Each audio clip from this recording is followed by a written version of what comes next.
CEO of BINANCE said Ripple XRP will cost $60,000. U.S. Representative Brad Sherman recently advised the Securities and Exchange Commission, SEC, to go after crypto exchanges that supported Ripple's XRP token. However, in a recent interaction with Fox Business journalist Eleanor Tourette, Sherman made another claim against the token. Welcome to the Finance Up channel. If you liked this video, don't forget to like it and subscribe to the channel. Do you think the analysts are right about XRP? Write the answers in the comments. Giving away 500 XRP at the end of the week. One random subscriber will receive XRP coins. Take a look at the instructions in the comments section. All you need to do is write the word XRP, watch the video to the end, to like and subscribe. According to a tweet on Crypto Law US, 2 more major market players decided to support Ripple in its case against the SEC. Philip Goldstein and Icahn, a network of lawyers of investors' choice, intend to file an amicus brief in court. Goldstein is the co-founder of Bulldog Investors. This private fund invests mainly in closed-end funds, small-cap operating companies and SPAC. Icahn is a non-profit law firm that helps underrepresented investors and businessmen by expanding their access to markets. The document reports that Goldstein had previously sued the SEC. Both he and Icahn represent the interests of market participants in general and in the particular case of Ripple and the securities regulator. The amicus opinion was prepared for submission by a lawyer representing both Goldstein and the SEC. Philip Goldstein, according to the document, believes that the SEC tends to expand its powers beyond the limits established by law. Presenting the document, the parties urge the court to satisfy the defendant's petition for a decision in the simplified procedure. The aim of the new amicus report is to pinpoint exactly why the efforts made by the SEC to gain control over cryptocurrencies and other digital assets are an unacceptable and unauthorized application of regulatory powers. Earlier it was reported that the U.S. securities regulator asked Judge Torres to rule against TapJets Inc.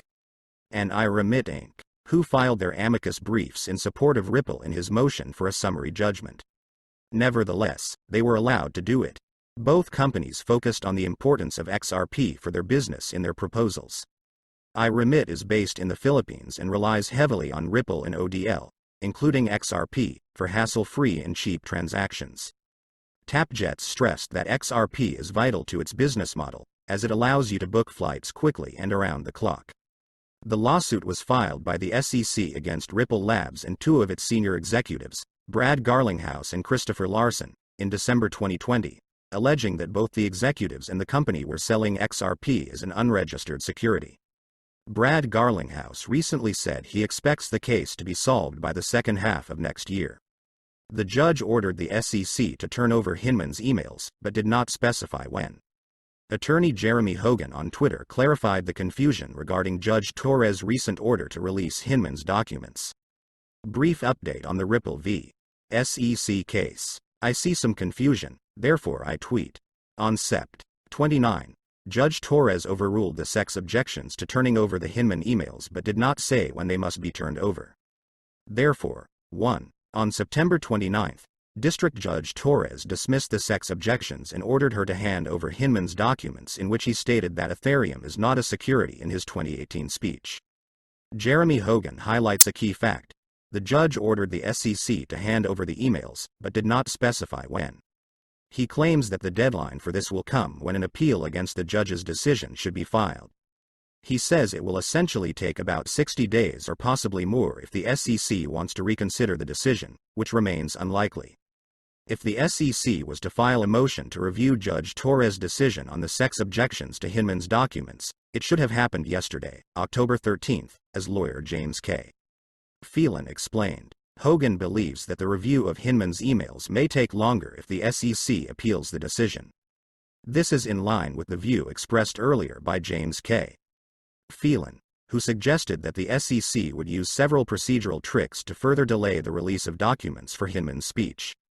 However, Hogan assuaged concerns about the delay in the case, saying that Hinman's emails are probably relevant only to the defense of fair notice, and not to the main assertion of the lawsuit, whether XRP is a security.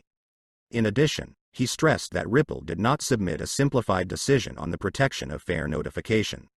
Thus, the lawsuit will continue regardless of how many deferral notices the SEC files, since the problem of violating Section 5, whether XRP is a valuable asset, will have to be resolved by November 15. In a Saturday tweet, Ripple CEO Brad Garlinghouse said that the U.S. Securities and Exchange Commission, SEC, has forgotten about its responsibilities to consumers as it continues to enforce regulation. There is no respect for those companies and people who have been harmed by this approach, Garlinghouse said, expressing outrage at the SEC's regulatory approach. We should all be outraged. The Securities and Exchange Commission has clearly forgotten that government works for people. Expressed disappointment that the SEC has nothing to lose by suing the payment company. It is noteworthy that the government finances the commission at the expense of taxpayer dollars, and in recent months the commission hoped to receive more funds to expand its cryptocurrency control unit, despite the fact that most recently the staff has almost doubled. In December 2020, the SEC sued Ripple and two of its executives, claiming that XRP is an unregistered security. Despite the SEC's primary duty to protect consumers, there is reason to believe that XRP holders and companies using XRP and XRP Ledger in the United States have lost the most in this court battle. The XRP community hopes that the judge will hear the opinion of both XRP owners and institutions that use XRP in their activities. Currently, two companies have already filed their brief notes with the court, which prove the usefulness of XRP. Everyone expects that the case is nearing completion after almost 2 years of disputes, and Garlinghouse believes that a decision will be made in the first quarter of 2023.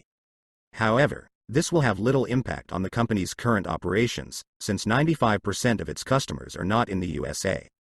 In a recent tweet, Brad Garlinghouse, CEO of Ripple, expressed his outrage at the growing number of fraudulent bots on the popular platform. In addition, he can't believe that he still needs to report his copycats to the Twitter support service. He added that there are many verified fraudulent accounts on Twitter. These fraudulent accounts use the name of Garlinghouse, Vitalik Buterin, co-founder of Ethereum, and Changpeng Zhao, CEO of BINANCE, to write fraudulent cryptocurrency tweets. The CEO of Ripple is still waiting for some action, while a huge number of fraudulent accounts are using the platform. He also shared the email he received from Twitter. It mentions that a registered account does not indicate a violation of their identification policy.